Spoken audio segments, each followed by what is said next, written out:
Right.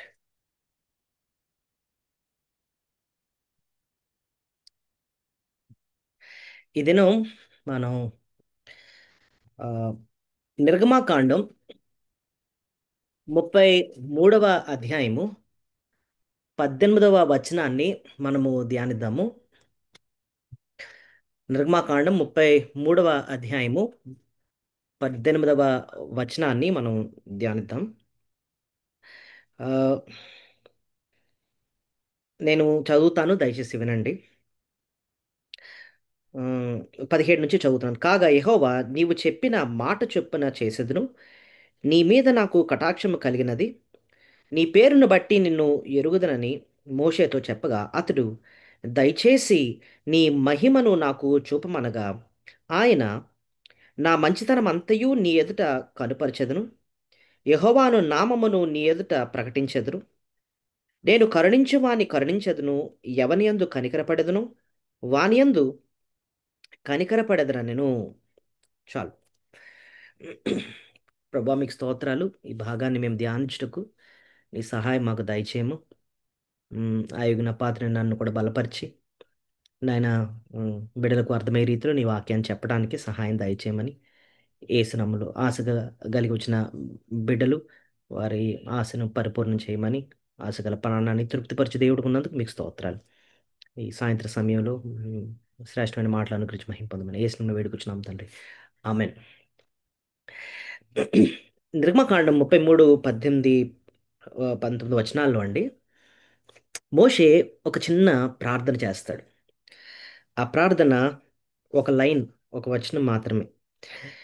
దయచేసి నీ మహిమను నాకు చూపుము అంటున్నాడు. దయచేసి నీ మహిమను మాకు చూపుము అంటున్నాడు. ఆ, వెంటనే ప్రభు ఇచ్చిన జవాబు, ఆయన, నా మంచితనం అంతయు నీ ఎదుట కనుపరిచెదను అని అన్నాడు. నా మంచితనం అంతయు ఆ, నీ ఎదుట నేను నీ ఎడల కనుపరుస్తాను, నీ ఎదుట కనుపరుస్తాను అంటున్నాడు. ఈ భాగాన్ని మనం ప్రభు సహాయంతో ధ్యానిద్దాం. అసలు మోషే ఈ సమయంలో దేవుణ్ణి ఆ ప్రార్థన ఎందుకు చేశాడు? ఆ, దేవా, నీ మహిమ నాకు చూపుము అని చెప్పి ఎందుకు అడిగాడు? మోషే మనసులో ఒక బాధ ఉంది, ఒక భయం ఉంది. ఏంటండి అని అంటే, ఆ ముందు అధ్యాయంలోనే ఏం జరిగింది? ఇస్రాయేల్ ప్రజలు ఆ, బంగారు దూడను చేసి దేవుడికి వ్యతిరేకంగా పాపం చేస్తారు. ఆ, మోషే 10 ఆజ్ఞలు తేడానికి కొండ మీదకి వెళ్ళి కొంచెం ఆలస్యమయ్యాడని కిందన వాళ్ళు బంగారు దూడను చేసుకొని, బంగారు దూడని, ఇదే యెహోవా, ఇదే మమ్మల్ని ఐగుప్తు నుంచి విడిపించి తీసుకొచ్చింది అన్నట్టుగా భయంకరమైన పాపము చేశారు, విగ్రహారాధన చేశారు. అయితే మోషే ఆ విషయాన్నంతటిని జ్ఞాపకం చేసుకుంటూ తనకి చాలా బాధ వస్తుంది అనమాట. ఈ ప్రజలు ఆ, దేవుణ్ణి బాధ పెట్టారు, దేవుని యొక్క ఆమ్, ధర్మశాస్త్రాన్ని మీరారు అని చెప్పి చాలా బాధ పడుతూ, మరి ఆ, ఇలాంటి ప్రజలను నేను నడిపించాలి అని చెప్పి, అసలు వీళ్ళ నా మాట వింటారా? ఆ, దేవుని మాటనే ధిక్కరించిన వాళ్ళు నన్ను ఎందుకు లెక్క చేస్తారు అసలు అని చెప్పి తన మనసులో ఒక రకమైన బాధ ఉందన్నమాట. అయితే మోషే ఆ, ఆ, ఈ ప్రార్థన చేస్తాడు. దేవా, నీ మహిమ ఏంటో నాకు చూపుము. ఆ మాట ఎందుకు ప్రార్థన చేశాడంటే, దేవా, నాకు ధైర్యం లేదు, నేను ముందుకెళ్ళడానికి నాకు శక్తి లేదు. ఆ, నువ్వు నీ మహిమేంటో నాకు చూపిస్తే తప్ప నాకు ధైర్యం రాదు నాయన, ఆ, అని చెప్పి దేవుని మీద ఆధారపడుతూ దేవుని యొక్క శక్తి పొందాలని, దేవుని యొక్క సహాయం పొందాలని, అలాంటి సమయంలో ఈ లైన్ ప్రార్థన చేస్తాడు. దేవా, నీ మహిమేంటో నాకు చూపు. మనం కూడా రండి, ఒక్కొక్కసారి మన పరిస్థితులు కష్టంగా ఉన్నప్పుడు ఆ, రేపటిని ఎదుర్కోవడానికి మనకు భయం వేస్తూ ఉంటుంది. ఒక్కొక్కసారి మన పరిస్థితులు ఏంటి, నా భవిష్యత్తు ఏంటి అని చెప్పి కంగారు ఉంటుంది. అలాంటప్పుడు అండి, ఇదే ప్రార్థన మనం ఆ, దేవుని చేయ దేవుణ్ణి అడగాలన్నమాట. దేవా, నీ మహిమ ఏంటో ఒక్కసారి నాకు చూపించు, నీ గొప్పతనం ఏంటో ఒకసారి నాకు చూపించు. అసలు ఈ పదం, నీ మహిమ నాకు చూపించని మోషే ఎందుకు అడిగాడు? ఆ పదం విలువ ఏంటండి? మహిమ అన్న మాటకి విలువ ఏంటండి అని మీరు అడిగితే, మోషే ఇస్రాయేల్ ప్రజల్ని ఐగుప్తు దేశం నుంచి, ఆ, ఆ బానిసత్వం నుంచి విడిపించినప్పుడు అండి, ఆ, దేవుని మహిమ ఎక్కడైతే ఆళ్ళకి కనిపించిందో, అంటే ఒక వెలుగు రూపంలో దేవుడు ఒక మేఘంలో ఆయన వచ్చేవాడనమాట. ఆహ్, ఆ వెలుగ్గా వచ్చేవాడనమాట. ఒక మేఘంలో ఉండి వాళ్ళ ముందు నడిచేవాడనమాట. మరి అలాగా ఆయన మహిమ ఎప్పుడైతే కనపరిచాడో, ఆ టైంలో వాళ్ళకి మేలు జరిగేదనమాట ఇశ్రాయేల్ ప్రజలకి. ఒక 3 మేళ్ళు మీ ముందు పెడతాను చూడండి. అంటే దేవుని మహిమ ఇస్రాయల్‌కి ఎప్పుడైతే కనిపించిందో, వెంటనే ఒక గొప్ప కార్యం జరిగేదనమాట. ఫర్ ఎగ్జాంపుల్ ఒకటి, ఆహ్, ఎర్ర సముద్రం దగ్గర మనం గమనిస్తే నాతో కలిసి ఒకసారి చూడండి. నిర్గమాకాండం 14 అధ్యాయం. నిర్గమాకాండం 14 అధ్యాయంలో ఇక్కడ దేవుని మహిమ వారికి కనబడినప్పుడు దేవుడు ఇక్కడ ఎంత గొప్ప కార్యం చేశాడో ఇక్కడ మనం ఒక మాట చూద్దాం. నిర్గమాకాండం 14 అధ్యాయము 18 నుంచి నేను చదువుతున్నాను. నేను ఫరో వలనను, అతడి రథము వలనను, అతని గుర్రపు రౌతు వలనను మహిమ తెచ్చుకొన్నప్పుడు నేను యెహోవానని ఐగుప్తీయుల ఐగుప్తీయులు తెలుసుకుందురనెను. అప్పుడు ఇశ్రాయేలీయుల ఎదుట సమూహమునకు ముందుగా నడిచిన దేవదూత వారి వెనుకకు పోయి వారిని వెంబడించెను. ఆ మేఘస్తంభము వారి ఎదుట నుండి పోయి వారి వెనుకకు నిలిచెను. ఇక్కడ జరిగిన సంఘటన ఏంటో నేను వివరిస్తాను. ఇశ్రాయేల్ ప్రజలు ఐగుప్తుని దేశం నుంచి వాళ్ళు ప్రయాణమయ్యి ఎర్ర సముద్రం దగ్గరకొచ్చారు. ఎర్ర సముద్రంకొచ్చినప్పుడు అక్కడ జరిగిందేంటంటేనండి, ఎనక నుంచి ఫరో సైన్యము వాళ్ళని తరుముతున్నారు, వచ్చేస్తున్నారనమాట. పోనీ ముందుకెళ్ళిపోదాం అనుకుంటే ఎర్ర సముద్రం ఉంది. ఆహ్, ఆ టైంలో దేవుడు ఆయన మహిమను ఎలా కనపరిచాడంటే, అప్పటి వరకు వారు ముందు ఉండి నడిచిన ఆ దేవాతి దేవుడు ఆయన మహిమ యొక్క మేఘాన్ని ఆడు వెనక్కెళ్ళి ఫరో సైన్యానికిని ఇస్రాయేల్ ప్రజలకి మధ్య ఉన్నాడనమాట. ఆ మేఘం వల్ల ఫరో సైన్యంకేమో చీకటి ఏర్పడింది. ఇస్రాయేల్ ప్రజలకేమో వెలుగు ఏర్పడిందనమాట. ఈ లోపులో ఎర్ర సముద్రాన్ని పాయలు చేశాడు. వీళ్ళేమో చక్కగా దాటేశారు. అవతలకెళ్ళిపోయారు. తర్వాత ఈ మేఘాన్ని ఎత్తేటప్పటికి ఫరో సైన్యం అరే! ఎదురుగుండా ఉన్న ఆరిన నేలను చూసి, ఎర్ర సముద్రం పాయలవడం చూసి వీళ్ళు కూడా అందులోకెళ్ళిపోయారు. సో, సగం దూరం వెళ్ళిన తర్వాత దేవుడు అద్భుత కార్యం చేసి, ఆ సముద్రాన్ని మళ్ళీ కలిపేసి మొత్తం ఫరో సైన్యమంతా హతమయ్యేటట్టు చేశాడు. అక్కడ జరిగింది ఏంటంటేనండి, దేవుని మహిమ వాళ్ళను ఆహ్, ఆహ్, ఆహ్, అంటే వారి పక్షాన్నుండి యుద్ధం చేశాడనమాట. ఇశ్రాయేల్ పక్షాన్నుండి యుద్ధం చేశాడనమాట. ఆ ఒక్క మేలు జరిగింది. వారి పక్షానున్నాడు. వారి పక్షానుండి యుద్ధం చేశాడు. అదే మనం 14:25 చివరన చూస్తాం చూడండి. ఐగుప్తీయులు అంటారనమాట. యెహోవా 14:25 నిర్గమకాండం చదువుతున్నాను. ఆఖరి లైన్ చదువుతున్నాను. యెహోవా వారి పక్షమున మనతో యుద్ధము చేయుచున్నాడని చెప్పుకొనిరి. చూసారా? యెహోవా వారి పక్షమున మనతో ఏం చేస్తున్నాడు? యుద్ధం చేస్తున్నాడు. సో, దేవుని మహిమ అక్కడ వారికేం చేసేసిందంటేనండి, ఇశ్రాయేల్ పక్షాన ఉండి వాళ్ళ శత్రువులతో యుద్ధం చేశాడనమాట. అది ఒక గొప్ప విషయాన్ని మనం చూస్తున్నాం. అంటే మోషేకి అది మైండ్‌లో ఉందనమాట. అంటే దేవుని మహిమ ఎప్పుడైతే మనతో ఉంటదో, దేవుడు మన పక్షానుండి యుద్ధం చేస్తాడు మన శత్రువులతో. అదొకటి అర్థం చేసుకున్నాడు. అంతే కాకుండానండి ఇంకో సంఘటన ఏంటంటే, నిర్గమాకాండం 13 అధ్యాయంలో చూస్తే 13 అధ్యాయంలో చూస్తే ఆహ్, హ్మ్, ఆహ్, 21 వచనం చదువుతున్నాను చూడండి. వారు పగలు రాత్రియు ప్రయాణము చేయునట్లుగా యెహోవా త్రోవలో వారిని నడిపించుటకై పగటి వేళ మేఘ స్తంభములోను వారిని వెలుగిచ్చుటకు రాత్రి వేళ అగ్ని స్తంభములోను ఉండి వారికి ముందుగా నడుచుచూ వచ్చెను. ఇక్కడ దేవుడు ఆయన మహిమను ఎలాగా చూపించాడంటేనండి, వారికి దారి చూపించాడు. వారి ముందుండి మేఘస్తంభంలో నడిచేవాడు పగలు. రాత్రేమో అగ్ని స్తంభంలో ఉండి నడిచేవాడనమాట.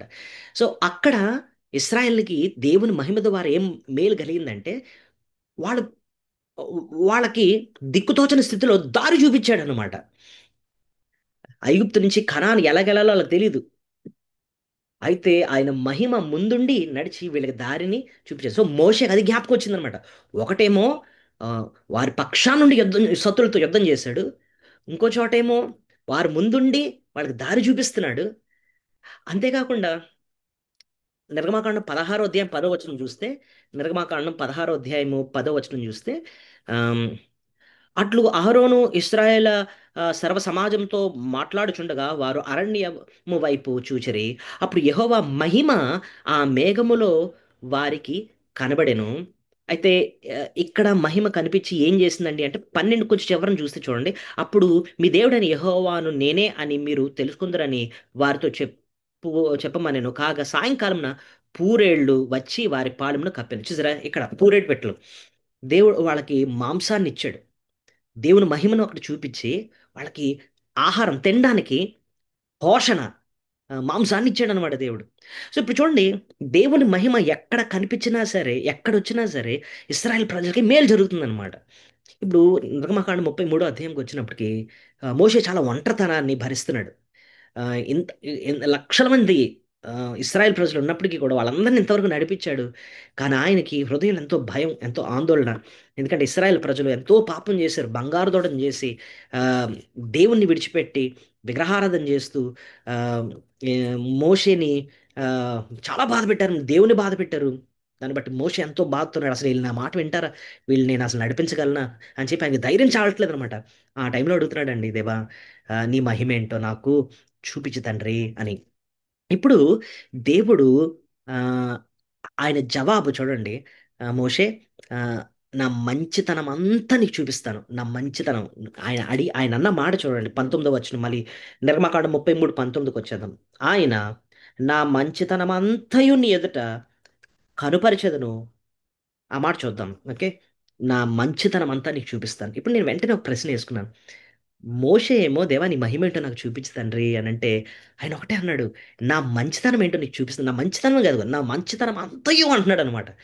అంత మంచితనాన్ని మోషే ఎలా అనుభవించాడండి అని చెప్పి ఒక ప్రశ్న వేసుకున్నాను అనమాట. నేను అలాగా ధ్యానిస్తా ఉంటేనండి కనీసం ఒక హ్మ్, ఆహ్, 7 లేదా 8 ఒక విషయాలు దేవుడు జ్ఞాపకం చేశాడు. దేవుడు ఏ రీతిగా మోషేకి తన మంచితనాన్ని చూపించాడు. దేవుడు నిజంగా ఆహ్, తన మంచితనాన్ని మన ఎడల చూపిస్తే ఎలాంటి మేలు మనం అనుభవిస్తాం అని చెప్పి ఒక 7 మేళ్ళు మీ ముందు పెడతాను. ఓకే. సమయం ఉంటే మనం చూద్దాం. లేదా ఒక 4, 5 చూసి మనం తర్వాత చూసుకుందాం. సో, మొట్టమొదటిది మోషేకి దేవుడు తన మంచితనాన్ని ఎలా చూపించాడండి అంటే, మొట్టమొదటిది దేవుడు తన గుణలక్షణాల్ని మోషేకి వివరించాడు. తన గుణలక్షణాల్ని మోషేకి వివరించాడు. ఆ రీతిగా తన మంచితనం ఏంటో చూపించాడు. చూడండి, నిర్గమాకాండం 34 అధ్యాయం చూస్తే 5, 6 వచనాల్లో ఉంటది. మేఘంలో యెహోవా దిగి అక్కడ అతనితో నిలిచి యెహోవాను నామాన్ని ప్రకటించాడు. ఏ రీతిగా ఆహ్, అతని ఎదుట యెహోవా అతని దాటి వెలుచు, యెహోవా కనికరము, దయ, దీర్ఘశాంతము, విస్తారమైన కృపా సత్యములు గల దేవుడైన యెహోవా. ఆయన 1000 మందికి కృప చూపును. కృపను చూపును. దోషములు, అపరాధములు, పాపములు క్షమించును గాని, ఆయన ఏమాత్రమును దోషులను నిర్దోషులుగా ఎంచగా 3, 4 తరముల వరకు తండ్రుల దోషములు కుమారుల మీదకని, కుమారులు కుమారుల మీదకి రప్పించునని ప్రకటించెను అంటున్నాడు చూసారా? సో, ఇక్కడ ఏం చేస్తున్నాడండి దేవుడంటే, ఆయన యొక్క గుణలక్షణాల్ని మోషేకి వివరిస్తున్నాడు. ఆయనంత ప్రేమాస్వరూపం, ఎంత కనికరం చూపించేవాడు అని చెప్పి యెహోవా కనికరము, దయ, దీర్ఘశాంతము, విస్తారమైన కృపా సత్యం గల దేవుడని యెహోవా అని చెప్పి ఆయన గుణలక్షణాలు ఒక పక్క నుంచి వివరిస్తున్నాడు. దాని తర్వాత ఆయన సారీ, ఆయన కనికరం గురించి చెప్తున్నాడు. అలాగే ఆయన న్యాయాన్ని గురించి చెప్తూ ఆయన దోషులను నిర్దోషులుగా ఎంచక 3, 4 తరముల వరకు తండ్రుల దోషం కుమారుల మీదకి, కుమారులు కుమారుల మీదకి ప్రకటిస్తాడని చెప్పి, రప్పిస్తాడని చెప్పి ప్రకటించాడనమాట. సో, మొత్తం మీద ఒకటి అర్థమవుతుంది ఏంటంటే, దేవుడు తన మంచితనాన్ని మనకు చూపించాడంటే, ఆయన గురించి మనకు నేర్పిస్తాడు. ఆయన గురించి మనకు నేర్పిస్తాడు. సో, అది మొట్టమొదటి మాట. ఆయన గుణలక్షణాలు మనకు వివరిస్తాడనమాట. చూడండి, మనం ఒక్కొక్కసారి ఆరాధన వర్తమానం మనం వినేటప్పుడు మంచి దేవుని యొక్క అద్భుతమైన గుణలక్షణాలు వింటాం. ఆయన ఆహ్, కోపించిన కరుణ చూపించే దేవుడని. ఆయన ఆహ్, హ్మ్, ఆయన నలిగిన హృదయాల్ని దృఢపరిచేవాడని జెప్పి, ఆయనే మనకు భర్తగా ఉంటాడని, ఆయన మన రక్షకుడని, శ్రేష్టమైన విషయాలు దేవుని గురించిన గుణ విలక్షణం ఒక కొత్త విషయం మనం నేర్చుకుంటున్నాము అంటేనండి, అది దేవుడు మన ఎడల చూపించే మంచితనం ఆయన. What a good God! ఎంత మంచి దేవుడో చూడండి. మోషేని దేవుడు అంటున్నాడు, "నా మంచితనం అంతా నీకు చూపిస్తాను మోషే" అన్నట్టుగా మొట్టమొదట అంటున్నాడు, నా గురించి చెప్తాను మోషే ముందు. నిజమేనండి. దేవుడు నిజంగా ఆయన మంచితనాన్ని మన ఎడల చూపించాడు అంటేనండి, ఏదో ఇల్లు ఇవ్వడమో, కారు ఇవ్వడమో, లేకపోతే అదేవేవో ఇవ్వడం, ఇవన్నీ కాదు. ఇదంతా సెకండరీ. ముందు తన గురించి మనకు నేర్పిస్తున్నాడే, అసలు అదే ఆయన మంచితనం అనమాట. చాలా మందికి దేవుని గురించి తెలీదు. బైబిల్ పట్టుకుంటాం గానీ, దేవుని యొక్క ప్రేమను గురించి సరిగ్గా తెలీదు. ఆయన యొక్క న్యాయం గురించి, ఆయన నీతి గురించి, ఆయన పరిశుద్ధతను గురించి, ఆయన యొక్క ఆహ్, కృప, కనికరాల గురించి, ఆయన యొక్క దీర్ఘశాంతం గురించి తెలీదు. మనలాంటోళ్ళకి దేవుడు ఆయన ఆయన గుణలక్షణాలు వివరిస్తున్నాడంటేనండి, ఆయన గూఢ సత్యాలు, ఆయన యొక్క గుణాలను వివరిస్తున్నాడంటే, అది ఆయన యొక్క గొప్ప మంచితనం. ఆయన గురించి అర్థం చేసుకుంటేనండి ఎంత మేలు కలుగుతదంటే, కీర్తన 69లో ఒక మాట అంటున్నాడు. క్రొవ్వు మెదడు దొరికినట్లుగా నా ప్రాణము తృప్తి పొందుచున్నది అంటున్నాడు. క్రొవ్వు మెదడు దొరికినట్టుగా నా ప్రాణము దేవా, నా మంచం మీద నీ గురించి నేను ధ్యానించినప్పుడు క్రొవ్వు మెదడు దొరికినట్లుగా నా ప్రాణం తృప్తి పొందుతున్నాయన అంటున్నాడనమాట. సో దేవుని గురించి తెలుసుకుంటా ఉంటే అంత శ్రేష్టమైనదనమాట. ఈవెన్ మంచి కడుపు నిండా అద్భుతమైన భోజనం తిన్నా సరే అంత తృప్తి ఉండదేమోనండి. కానీ దేవుని గురించి మనం ఆయన ప్రేమను గురించి, ఆయన యొక్క దీర్ఘశాంతాన్ని గురించి, మనం ఆయన యొక్క వాత్సల్యతను గురించి మనం ఒక్కొక్కటి అర్థం చేసుకుంటా ఉంటేనండి, ఆ సంతోషమే వేరనమాట. దేవుడు ఆ రీతిగా తన మంచితనాన్ని మోషేకి కనపరిచాడు. ఇంకా ఆహ్, ఇంకేంటో చూద్దాం. ఇంకే రీతిగా అండి మోషేకి తన మంచితనాన్ని చూపిచ్చాడు అనంటే ఆహ్, రెండోది మోషేతో అంటాడు, "మోషే నా సన్నిధి నీకు తోడుగా ఉంటది." ఆయన తోడుగా ఉంటానని చెప్పాడన్నమాట. చూడండి. నిర్గమకాండం 33 అధ్యాయము 14 వచనం. నిర్గమకాండం 33, 14లో ఆహ్, అందుకు ఆయన, "నా సన్నిధి నీకు తోడుగా వచ్చును. నేను నీకు విశ్రాంతి కలుగజేసేదనగా." చూడండి ఆయన మంచితనాన్ని ఎలా చెప్తున్నాడంటే తన గురించి తాను చెప్పడం మాత్రమే కాదు. రెండోది మోషే నేను నీకు తోడుగుంటాను. నువ్వెందుకు భయపడుతున్నావు? ఎందుకు అంత వరి అవుతున్నావు? నిన్ను పిలిచినోడు నేను గదా! నేను నీకు తోడుగుంటాను.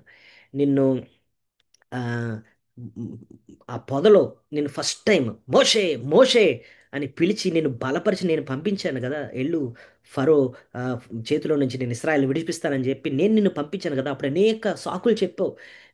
నేను అప్పుడు తోడుగున్న వాడిని ఇప్పుడు కూడా నేను నీకు తోడుగా ఉంటాను నేను మోషే అని చెప్పి ఆహ్, ఆ మాట తనకు చెప్తున్నాడనమాట. నిజానికండి ఒకటి గుర్తుపెట్టుకోవాలి. మోషేకు తోడుగున్న దేవుడు నీకు నాకు కూడా ఆయన తోడుగున్నాడు. ఇమ్మానుయేల్ అనే మాటకి అర్థం ఏంటి? దేవుడు మనకు తోడు. దేవుడు మనకు తోడు. ఆయన రక్షకుడుగా మన పాపాల నుంచి మనకి విడుదలిచ్చి అలా వదిలేయలేదు గానీ, దేవుడు మనల్ని ఆయన బిడ్డలుగా చేసుకొని ఎల్లప్పుడూ మనకు తోడుగా ఉన్నాడండి. ఆహ్, ఆయన్ని మనల్ని ఎవరు వేరు చేయలేరనమాట. ఆయన ప్రేమ నుంచి ఎవ్వరు కూడా మనల్ని వేరు చేయలేరు. నువ్వు ఒంటరిగున్నా సరే ఆయన నీకు, నాకు తోడుగా ఉన్నాడు. ఎంత గొప్ప ఆదరణకరమైన మాట. సో, అది దేవుని సన్నిధి మోషేకు తోడుగా ఉంచి, ఆ రీతిగా తన మంచితనాన్ని వివరించాడనమాట. ఆయన ఎల్లప్పుడూ తోడుగున్న దేవుడు. మోషేకు తోడుగున్న దేవుడు నీకు, నాకు కూడా ఆయన ఎప్పుడు తోడుగున్నాడు. ఏ ఏ ఏ క్షణం కూడా ఆయన నుంచి మనం వేరు లేమనమాటండి. ఎప్పుడు ఆయన తోడుగున్నాడు. యేసు ప్రభు కూడా ఆయన మాట, మిమ్మల్ని ఎప్పుడు కూడా అనాథలుగా నేను విడిచిపెట్టను అని అన్నాడనమాట. ఆయన మనల్ని ఎప్పుడు కూడా అనాథలం కాదు. ఆయన ఎప్పుడు మనకు తోడుగున్న దేవుడు. మూడో పాఠం మనము చూద్దాం. ఇంకా మోషే ఎడల దేవుడు తను చూపించిన మంచితనం ఏంటండి అంటే, నిర్గమకాండం 33 అధ్యాయంలో 21 వచనం చూడండి. 21 వచనం. "మరియు యెహోవా ఇదిగో నా సమీపమున ఒక స్థలమున్నది. నీవు ఆ బండ మీద నిలువవలెను. నా మహిమను నిన్ను దాటి వెలుచుండగా, ఆ బండ సందులో నిన్ను ఉంచి నిన్ను దాటి వెళ్ళు వరకు నా చేతితో నిన్ను కప్పెదను." ఆ మాట చూసారా? నా చేతితో నిన్ను కప్పెదను. నేను నా చెయ్యి తీసిన తరువాత నా వెనుక పాసమున చూచెదవు. కానీ నా మొఖము నీకు కనబడదని మోషేతో చెప్పాను. ఆ మాటలో చూడండి. నా చేతితో నిన్ను కప్పెదను అన్న మాట అంటున్నాడు. ఆ మాటలో మనము దేవుని యొక్క మంచితనం మోషే ఎడల ఏం చూపించాడంటే కాపుదల. దేవుడు చూపించే కాపుదలనమాట. చూడండి చేత్తో నేను కప్పుతాను అంటున్నాడు. ఏది తగలకుండా అంటే, నా మహిమ నీకు తగలకుండా నిజానికండి దేవుని మహిమ ఎంత గొప్పదంటే మొదటి తిమోతి 6 అధ్యాయంలో మనం చూస్తాం. సమీపింపరాని తేజస్సులో ఆయన మాత్రమే వసించుచు అమరత్వం కలిగిన వాడట. ఏ నరుడు ఆయన చూడలేరు, చూడనేరడంటండి. మొదటి తిమోతి 6 అధ్యాయం 16, 17 వచనాల్లో ఉంటదనమాట. ఏ నరుడు ఆయన్ని చూడలేడు. సమీపింపరాని తేజస్సు ఆయనదనమాట. ఈ శరీరంతో దేవుని మహిమని ఎప్పుడూ ఎప్పటికీ చూడలేమనమాట. పరలోకంకి వెళ్ళిన తర్వాత మనం దేవుడిని ఎలా చూడాలండి అంటే, అప్పుడు మహిమ శరీరాన్ని ఇస్తాడు కాబట్టి, ఆ శరీరంతోనే మనం దేవుడిని చూడగలం. కానీ నిజానికి దేవుడు మోషే పక్క నుంచి వెళ్తున్నప్పుడు, ఆయన గాని కప్పకపోతే మాడి మసైపోను మోషే. దేవుడు ఎంత మంచి దేవుడంటే, ఆయనకి ఆయనకి ఏ గాయం అవ్వకుండా దేవుడు తన చేత్తో ఆయన్ని కాపాడుతున్నాడనమాట. ఏమండి దేవుడు ఎంత గొప్ప దేవుడంటే, మోషేని కాపాడిన దేవుడు నిన్ను, నన్ను కూడా ఆయన కాపాడుతున్నాడు. ఏ అపాయము నీకు రాకుండా యెహోవా నిన్ను కాపాడును. ఇది మొదలుకొని నిరంతరము నీ రాకపోకలు యందు యెహోవా నిన్ను కాపాడును. కీర్తన 121 అధ్యాయం 8 వచనంలో చూస్తాం. ఆయన రెక్కల కింద నీకు ఆశ్రయ, ఆయన రెక్కలతో నిన్ను కప్పును అన్న మాట ఉంటదనమాట. దేవుడు ఆ రీతిగా నిన్ను కప్పి ఆయన కాపాడుతున్నాడు. నన్ను కాపాడుతున్నాడు. మన ప్రాణాన్ని కాపాడుతున్నాడు. ఆయన మన ప్రాణదుర్గం. కీర్తన 27 అధ్యాయంలో మనం చూస్తాం. ఆయన మన ప్రాణదుర్గం. మన ప్రాణాన్ని కాపాడే దేవుడండి. నీకు నాకు ఇంత కాపుదల ఇస్తున్నందుకే మనం దేవుడిని ఎంతో మనం స్తుతులు చెల్లించాలి. నిజానికి ఆయన కాపాడకపోతే ఒక క్షణం బ్రతకలేమండి మనం. ఆయనే మన ప్రాణాన్ని కాపాడుతున్నాడు. ఆయుష్ ఇస్తున్నాడు ఆయన. హ్మ్. కాపుదల ఇస్తున్నాడు ఆయన. మనకొకసారి ఆయన కాపుదలని మర్చిపోతాం, నిర్లక్ష్యం చేస్తూ ఉంటాం. కాదు. ఆయనే మనల్ని కాపాడుతున్నందుకే మనం ఎంతో ఆయన స్తుతులు చెల్లించాలి. ఆయన మంచితనం ఆ రీతిగా మన ఎడల చూపిస్తున్నాడు. సో, ఇప్పటివరకు మనం 3 విషయాలు మనం చూసాం. మోషేని ఏ రీతిగా ఆయన మంచితనాన్ని చూపించాడు. ముందు ఆయన గుణలక్షణాల్ని ఆయన వివరిస్తున్నాడు. దేవుడు తన గురించి మనకు తెలియజేస్తున్నాడు కదండీ! కొత్త కొత్త విషయాలు మనం నేర్చుకుంటున్నాం. ఆ రీతిగా తన మంచితనాన్ని మనకు చూపించాడు. రెండోది దేవుడు తన సన్నిధి మోషేకు తోడుగా ఉంచాడు. కాదు, దేవుడు నీకు నాకు కూడా ఆయన ఎల్లప్పుడూ ఆయన సన్నిధిని మనకు తోడుగా ఉంచుతున్నాడు. 3, మోషేని దేవుడు తన చేయితో కాపాడుతున్నాడు. కాదు, నిన్ను నన్ను కూడా ఆయన కాపాడుతున్నాడు. ఆయన నీ ప్రాణాన్ని, నా ప్రాణాన్ని ప్రతి కీడపాయం నుంచి ఆయన మనల్ని తప్పిస్తున్నాడు. కాపుదలిస్తున్నాడు. నాలుగోది ఏంటంటేనండి, మోషేకి ఆహ్, దేవుడు ఆయనతో అన్యోన్యతనిచ్చాడు. అన్యోన్యత అంటే క్లోజ్ ఇంటిమెసీ. స్ అంటే అన్యోన్యమైన సహవాసాన్ని దేవునితో ఇచ్చాడనమాట. అందుకోసం మోషేని ఏం పిలుస్తున్నాడంటే, "మోషే నువ్వు నాకు స్నేహితుడివి" అంటాడు. ఎక్కడ చూడండి, నిర్గమకాండం 33:11లో ఉంటది చూడండి. నిర్గమకాండం 33:11. మనుష్యుడు తన స్నేహితునితో మాట్లాడునట్లు యెహోవా మోషేతో ముఖాముఖిగా మాట్లాడుచుండెను. ఆ మాట చూసారా? హ్మ్. మనుష్యుడు తన స్నేహితునితో మాట్లాడునట్లు యెహోవా మోషేతో ముఖాముఖిగా మాట్లాడు. దేవుడు మ్ మ్ మోషేని అంటున్నాడు, "యూ ఆర్ మై ఫ్రెండ్" అంటున్నాడు. "నువ్వు నా స్నేహితుడు మోషే" అంటున్నాడు. కాదు, దేవుడు నిన్ను నన్ను ఏమని పిలుస్తున్నాడో తెలుసా అండి?